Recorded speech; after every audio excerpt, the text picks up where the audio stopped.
Welcome to the Reinvent Relevance podcast. I'm your host, Jason Mutzfeld, Director of Learning at Merfeld Career Management. Our show is about what we do to help people who want to take charge of their careers. We call it Reinventing Relevance, embracing change to do the work worth doing. Now, here's a question you might have thought about. Video. Do I need it in my life? Will it help me with my career success? Well, I brought in an expert today, Andy Mork with Mork Productions. And he's going to talk a little bit about video because while I know a little bit about video, he knows a lot about it. So, Andy, thank you for joining us today. Most definitely. Appreciate it. Our pleasure. Now, can individuals improve their career success chances with video? We've already talked a little bit about this. What's your take on that? Yeah, for sure. Ultimately, video is a resource. It's a platform, it's a medium of communication. And, you don't necessarily need video for career success, but it's a tool that you can get career success from. Hypothetically, you can become a very professional, successful CEO without ever having a college degree. It doesn't necessarily mean that you shouldn't have a college degree, though. Very true. It's a potential tool that will get you to that next level.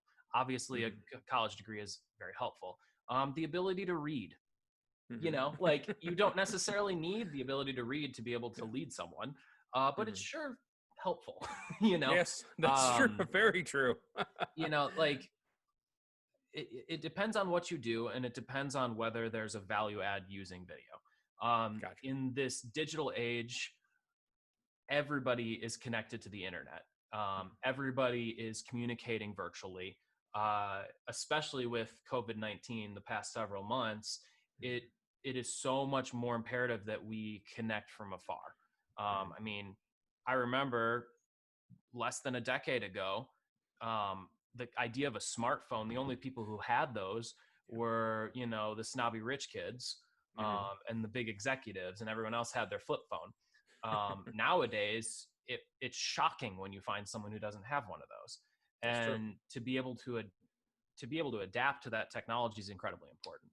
So yeah, exactly. When I started in technology a long time ago, video was relegated to people who had an Amiga or could walk into giant studios. And now we have a video production studio in our pocket. We've seen SNL, we've seen the late night talk shows, we've seen news anchors doing reports and broadcast quality television with an SLR camera or a smart camera.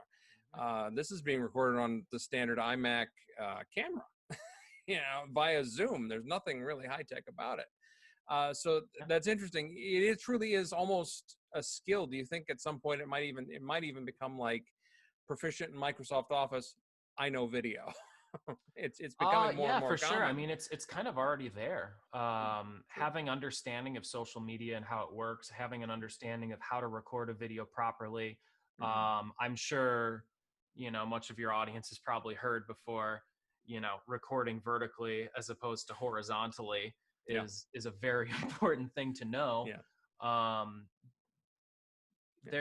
yet Instagram makes things that if you look at Gen Z, are just innate skills that they grew up with. I'm sure you've probably seen clips on Facebook or what have you of babies looking at a magazine and trying to scroll the magazine because they're so used to iPads. And those consumers are going to grow up and they're going to have a position in the marketplace. And if the older generations don't adapt, that's all the way down to, millennials. Everyone needs to be proficient in that space because that's where the primary communication is happening. Exactly. In education, they refer to them as digital natives, being native to digital. And again, that doesn't necessarily, as you state, it doesn't necessarily mean they're really good at it. It just means it's familiar. It's not jarring as it is to a Gen X or a boomer or, even a very, very older millennial. So how do individuals and how can they, being comfortable on camera, can they really sell that? Is that something that can be used in a connecting way, in a way to network, is sharing your experience. I know a lot Mm, of YouTube is built on just get out there and share your thoughts, opinions, and right. that can be dangerous when it gets to opinions. But when you share your knowledge, Right. you can definitely build a following, uh, and then that translates to value for the employer. Uh, is there a way that a person can get better at that? What exactly is it? Just practice? Yeah, practice is a big factor. I think, in any sort of communication, it's something that you have to master. Hmm. When kids are first learning how to talk, they're not doing complete sentences, they're doing single words. Yeah. Um, and, I'm not a child psychologist, but I know there's levels of how you grow in your communication as you're learning when you're young. Hmm. And it's the Yeah. same thing when it comes to learning a new skill like video. Hmm. A lot of times when I point a camera at one of my clients for a testimonial or what have you, they just freeze up. All of a sudden, they're Yeah. hyper aware of everything that Yeah. they're saying, and they just become completely unnatural. Yeah. And that's something that takes a long time to get over. Yeah. And a big aspect of it is when you have a camera on you, for some reason, people are so much more hyper aware of their little ticks, their little Hmm. tendencies, so to speak. For example, I just looked off to my right and said as I was trying to think of my next part of my sentence. I Yeah. paused right before I just said part just there. Like, Yeah. these are little nuances of communication that when we're in a conversation in a networking event, Hmm. we don't really think about it. True. But when we're in front of a camera, it's like, oh, is my posture okay? I say Yeah. like a lot, so I should not say like. I tend to scratch my cheek when I'm thinking, or I look up to the left, Yeah. and you have to be okay with some of those things, be Hmm. aware of them, but ultimately, the way I like to think about it is it's almost as if the camera is not there.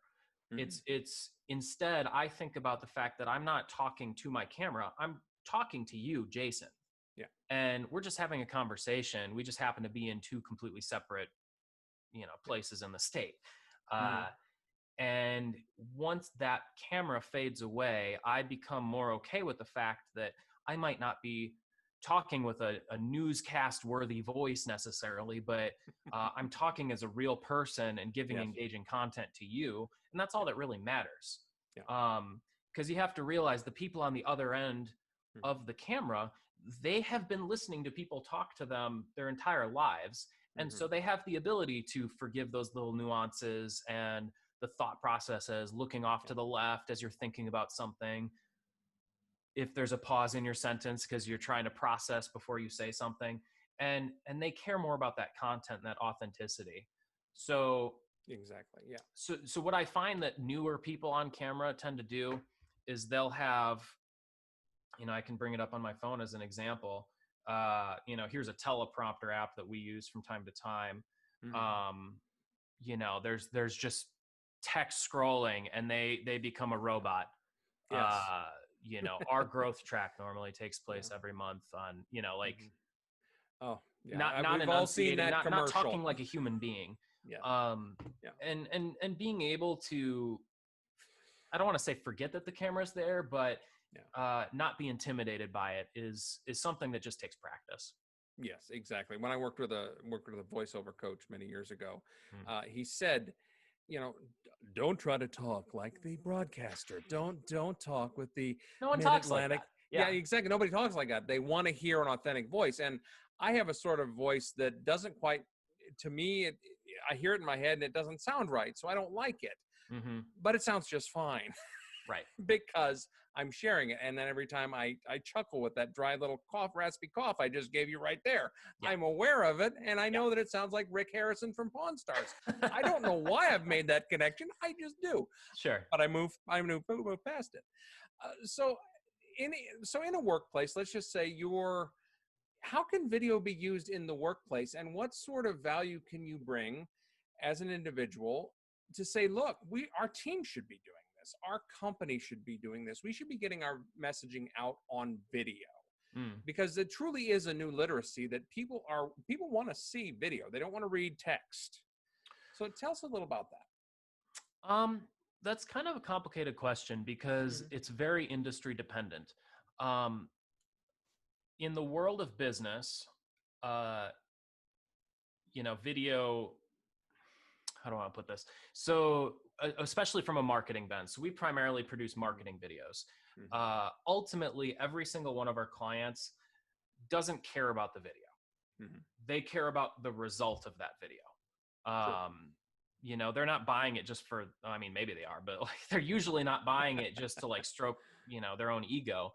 They Yeah. want to elevate their brand to another level so Hmm. that way their potential clients reach out. So when we're producing a video, it's are more people coming to our website? Are more people buying our product? Are more people donating to our cause? Calling for a quote, visiting our store, whatever that thing is, that's really the Hmm. goal.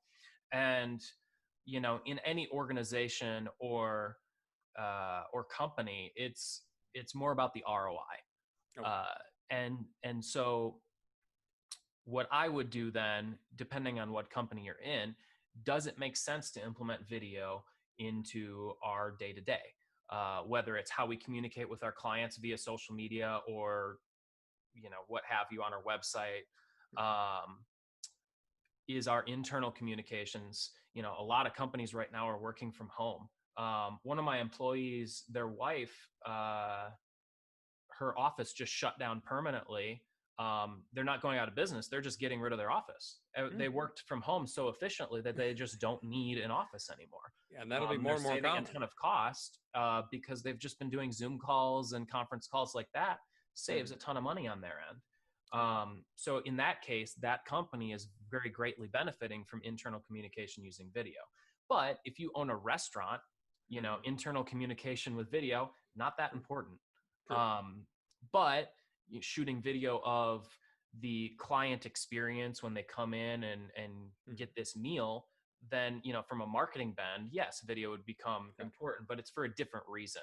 And Sure. so each company and organization needs to kind of evaluate uh, what are we doing right now as a company, and how can video fit into that and make us better. That might Exactly. be client facing, and that might be internal, or it might be both. Hmm. Exactly. I know of video training. Video and training go together like ham and cheese to me. So, given my background, so Yeah, now what exactly? Let's just go into now some tips. People want to look good on camera because hmm, nobody likes that. You can only see you can yeah, only see your top of your head. And how do you yep, look good on camera? Just some gorilla tips for the person sitting at home trying to look sure. better on Zoom. Sure. Um, yeah, so there's a lot of things you can do. Well, first off, setting. So I have a pretty unique setup because I own a video production company. Yeah. So I have two lights that are on the left and right side of me that I have set up, which right now they're off, and you can see the quality has very much degraded on the camera because the Hmm. camera's having to work harder to capture the image. Yeah. I could get into the technical reasons why that is, but let's just Hmm. say more light equals better. Yeah. Um, Yeah. True. Investing in a microphone. This is a broadcast microphone right here. It's very good for voiceovers and podcasting. It is Hmm. just slightly out of frame, right about Yeah. there, but it's only about 6 inches away from my face, Yeah. and it captures very good audio. If I were Yeah. to switch my audio over to the in camera audio, it would sound. Let's see here. It would sound just like this. And now all of a sudden, the audio is much more echoey. It's not very, you can still hear me, but it comes across slightly less professional. So if I go back to the microphone that's above my head, like I just did, Hmm. it allows me to come across professional. My background, I have chosen to invest in a green screen that my room isn't the most engaging to look at right now. Right now, we're Hmm. working on painting this wall, and then it might be a little more engaging.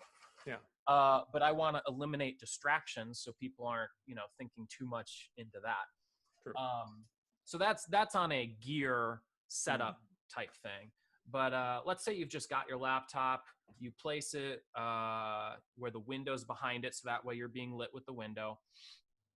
And a common mistake is people will just place their laptop right down in front of them and have it open at an upward angle like you usually would.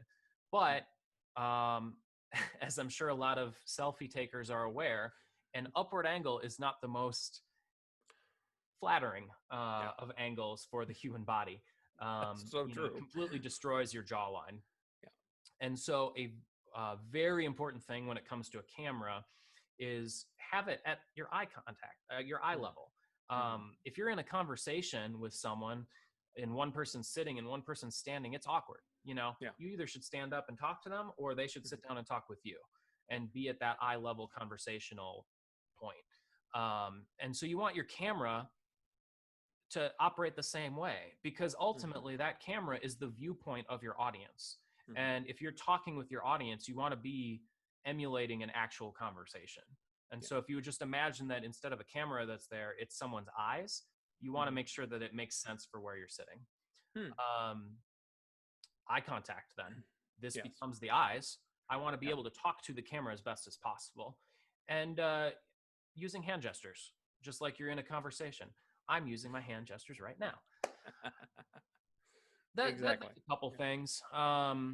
I would also say that my on-camera voice is a little bit different than if I were talking normally, mainly because when there's a bigger difference between the background audio of just, the air conditioning in my room and my voice, the microphone has an easier time setting levels. Whereas if I talk a little bit quieter and I have to turn myself up, all of a sudden you start to notice all this background noise, and it just it's not helpful for the gear. So that's a small little list of some stuff that you can work on just at your own desk. But yeah, it's valuable really stuff. A bottomless pit, honestly. Yeah, you'll never be. You don't want to be necessarily. Like I said, the broadcast guy with the movie trailer voice. You want to be authentic. You want to be original. Right. So those are great tips, and thank you for sharing them. Yeah. Hopefully everyone takes away that video is a skill, no different than learning Excel, no different than project management. It is truly a skill, and it's a skill that is increasing. And know it, learn it, and just get comfortable doing it. So thank you everyone for joining us today. Andy, thank you for joining us and teaching us all these little tips and tricks and having a conversation today. Appreciate it. Yeah. If anyone out there wants to find out more about how you can take charge of your career, please visit our website or reach out to us on LinkedIn. We're always happy to meet new people. Thank you everyone for listening. Have a great week, and we will talk to you soon.